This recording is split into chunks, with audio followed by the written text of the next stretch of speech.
This was very unexpected. It certainly hasn't made me go, yes, I want to fly Qatar all the time, but equally it hasn't made me go, oh my god, I'm never doing that again. Hello and welcome back to Life of Soph.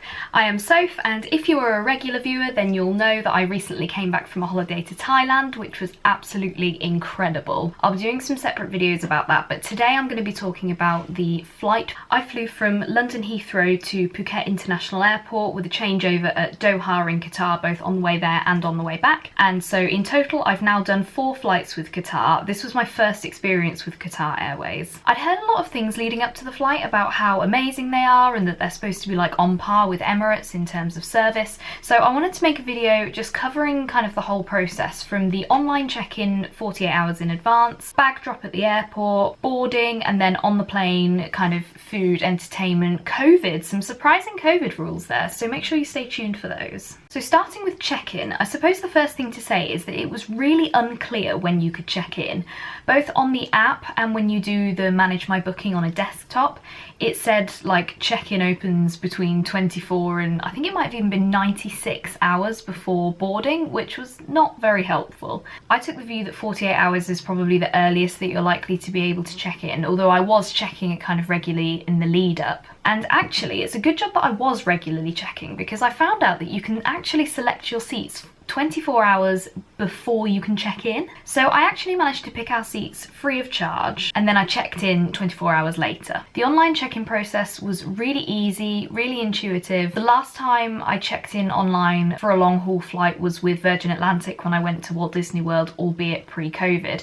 And even then I remember that being a much more difficult process than the check-in process with Qatar was. So full marks to Qatar for that. That was fantastic. And also, after I checked in, I was actually able to change the seats until about 24 hours before we were due to fly. So that was amazing, because obviously as other people are checking in and choosing seats, I could kind of move us away from people so that we could hopefully have some more space. So moving on to bag drop. At Heathrow and at many airports that I've been to, there was no clear kind of bag drop situation going on.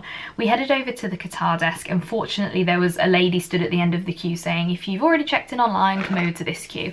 So we went over to the other queue, which was much shorter than the main queue, it has to be said, albeit there were clearly problems at Heathrow that day, because we were in that queue for about half an hour and there was only probably about 20 people in front of us. It felt like we were stood at the front staring at the check-in people. I think we were there for about 20 minutes, just stood at the front of the queue like, we're next, please hurry. But I think there was an issue with the baggage belts, to be honest, because nobody was putting their luggage on. So that was a bit frustrating, but as I say, that may have been an issue with Heathrow rather than Qatar. Once we actually managed to get up to the check-in lady, she was really helpful, pretty quick, and she did actually say, do you want to choose different seats? And I said, well, is there a block of 3 next to a window where there's like, it's completely empty, so it'd just be us 2? And she did check and she said, no, sorry. So I said, don't worry about it, we'll stick with what we've got. I don't think I've ever had that before when I've checked in online, so again, top marks for that. By way of some background, I then went to the loo and then we went straight into security, and thank goodness that we did, because security was absolutely abysmal that day. There were people who were running late for flights and all sorts of craziness. I have no idea what was going on at Terminal 4 that day, but when we did eventually make it through, I think it was about 20 to 3 and the flight was due to take off at about 3:05. Apparently somebody that I'd met in the queue had said that they'd been told that they'd just delay the flight because security was so bad, and as it turns out the flight was delayed. A theme on all 4 flights that we took with Qatar is that the boarding process was painfully slow. The flights between London and Doha were massive and there were a lot of people, so to some extent I can understand it. But it just seemed like the process of beeping people's passports and getting them through was just so long. And like I say, that wasn't isolated to one airport or one journey. It was literally at London, at Doha, and then at Phuket, and then Doha again. It just seemed to take forever. Whether they're understaffed or what, I don't know, but that was just painful. When you just want to get on the plane and get yourself settled, you don't want to be held up. So moving on to the planes themselves, as I said, the planes from London to Doha and vice versa were much bigger than the ones between Doha and Phuket. The London Doha planes, I believe, were A380s, and then between Doha and Phuket were 737s. 737s, I believe. The planes between London and Doha were significantly bigger, and so they had a row of 3 and then 4 and then 3, whereas the Phuket plane, it was 333. The Phuket plane was just 2 cabins, I believe, or possibly 3 at the very most. With London, you had about 4 plus an upstairs. Take this next bit with a pinch of salt, because I am 5 foot somewhere between 0 and 1, so I am very small. Legroom is not a problem for me, but I thought the legroom was reasonably good actually. My partner, I think, is 5'10", and I gave him the aisle seat every time because I'm a very generous person like that, and he didn't complain about the legroom. I think actually he said he thought it was okay considering we were in economy. I thought the pitch size was alright as well. Like I said, my partner was on the aisle seat for all of the journeys, and I was next to somebody for 3 of the 4. I was very lucky that on the very first flight from London we were in a block of 4, and it was us 2, then an empty seat, and then a single person at the end. But even when I was next to strangers, I didn't feel like they were kind of all up in my grill.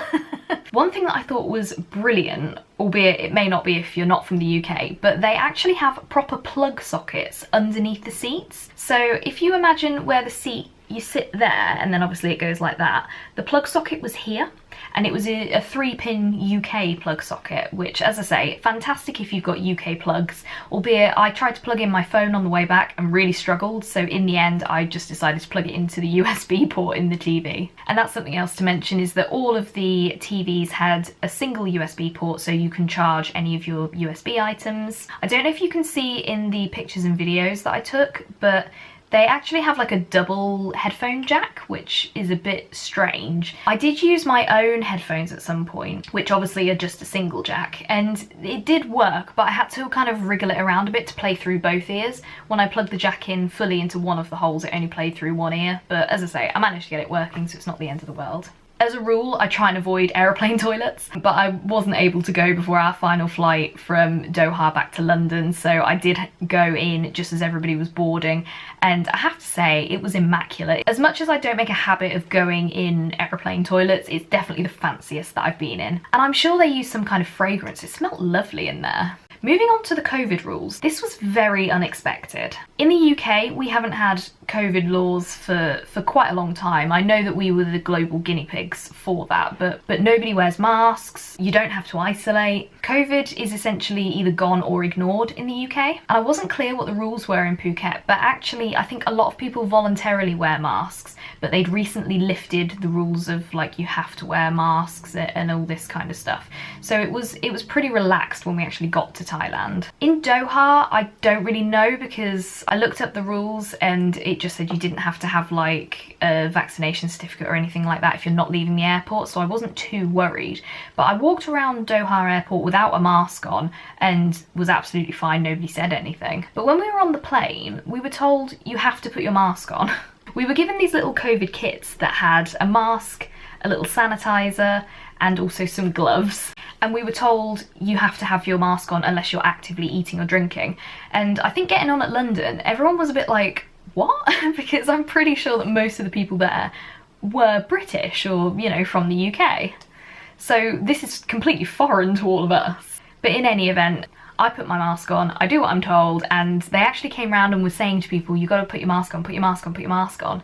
And considering it was like a 6 or 7 hour flight, it was pretty uncomfortable. And then the same thing from the flight from Doha to Phuket, and then exactly the same on the way back on both flights as well. So if you are going to be flying with Qatar, just bear that in mind. As I say, I don't know if it's a Qatari law that, because obviously it's Qatar Airways, they just have in place. But then equally, as I say, walking around Hamad International Airport, nobody said anything when I didn't have a mask on, because at that point I needed a break. So as I say, something to bear in mind if you're going to be flying with Qatar in the near future. I've been very excited to talk to you about the food because I was really impressed with the food. Again, my last long haul flight was pre-COVID. It was about 3 years ago now. And so I don't really remember what the quality of the food was like there. But oh my goodness, the food on these flights! I've had to write it all down because you basically get like a meal and a snack on every flight, and obviously we had 4 flights. That's quite a lot of food to get through. So the first flight I had a vegetable biryani, and that was amazing. The flavour of it was fantastic. Really enjoyed that. And then as the snack we had what was like a sausage roll, but it was chicken instead of sausage. I'm guessing that was because it was halal. and that was good. It was a little bit dry, but again, the flavour was good. I think it was vaguely curryish from memory, but I liked it. It was warm. And then on the flight from Doha to Phuket, we had a choice of sandwiches. I was feeling a bit sick by this point, so I can't really give a fair analysis of what the sandwich was like. We then had a breakfast as we were approaching Phuket, and I had, it was called chicken sausage. There was a chicken sausage. There was also, it was a block, basically. I think they called it a frittata. It was like an egg omelette block. I don't eat egg, so I did not eat that. But it did come with creamed spinach, and that was my highlight. I mean, I love spinach anyway. Creamed spinach was an absolute win. And then on the way back, the flight was at 9 o'clock at night, and again I slept for quite a lot of it, so my recollection of the food is not fantastic.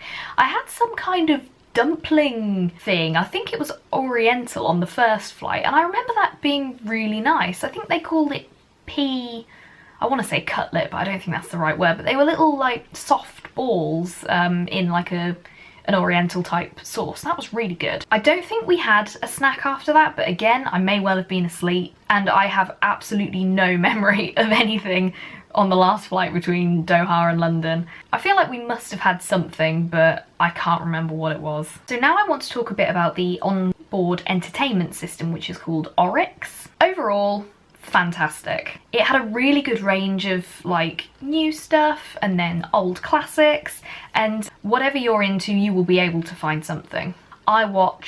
I like to watch things that are easy watching when I'm on a plane. As I've said, I was feeling a bit sick, I was very tired, and so I just wanted stuff mostly that I could put on in the background and not concentrate on too much. So I did also download some stuff onto my tablet. So the first flight from London to Phuket, I actually watched a lot of stuff that I downloaded on Netflix. But I also watched Encanto, which I've seen before and I loved. Turning Red, again, seen it before and loved it. On the way back I watched Frozen 2. Are you sensing a theme here? I watched Back to the Future because that's another classic that I love and knew I could just kind of have on in the background if I wanted to sleep. And I also watched the new series of the Rugrats. Again, easy watching, didn't have to concentrate too much, and I loved Rugrats as a kid, and I'd actually really wanted to see the new series with like the 3D CGI babies, so that was really great. One thing my partner said was that he noticed a difference between the films, especially that were on the flight from London to Doha and then Doha to Phuket. So it seems like by plane, some of them may not have been updated with some of the things that are on others. So just bear that in mind if you are going to be flying, then the things that I've just mentioned may be on some planes and not others. So that was a bit of a shame. And then finally, I just wanted to say something about the service that we got while we were on board. Generally, I'd say it was pretty good. I did find on one of the flights, I can't remember which one it was, but there were people on either aisle, so we were sat in the middle section, and the people on one aisle were fantastic, and then the people on the other aisle were not as good. They swapped later on in the flight, and it was kind of night and day, to be honest. Nobody was rude or anything, but they were just a lot less helpful. I mentioned about the breakfast and the chicken sausage earlier. That's one gripe that I have, is that the food wasn't very well described. There was no menu or anything. They just kind of came around and said, hello, we've got chicken or lamb or vegetarian, and you don't really know what you're getting. Fortunately, I had reviewed the menus online beforehand, and again, that's something that you can do through the app or through Manage My Booking for Qatar Airways. You can see what the menu is going to be for your specific flight. And I think there was only one that was wrong, all the rest of them were correct. So I could kind of decide in advance, based on the full information, what I wanted to eat. I have some food intolerances as well, so it's especially important for me that I know what's in my food.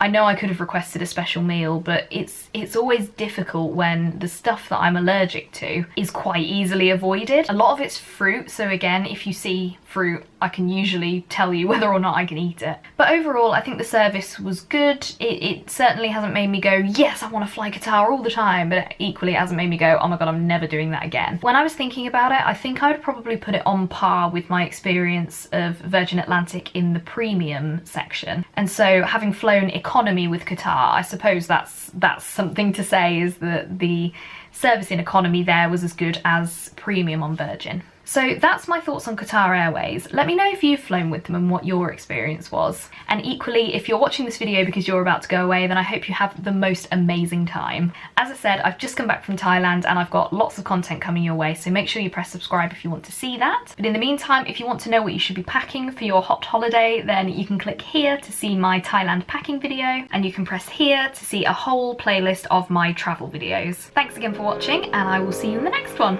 Bye!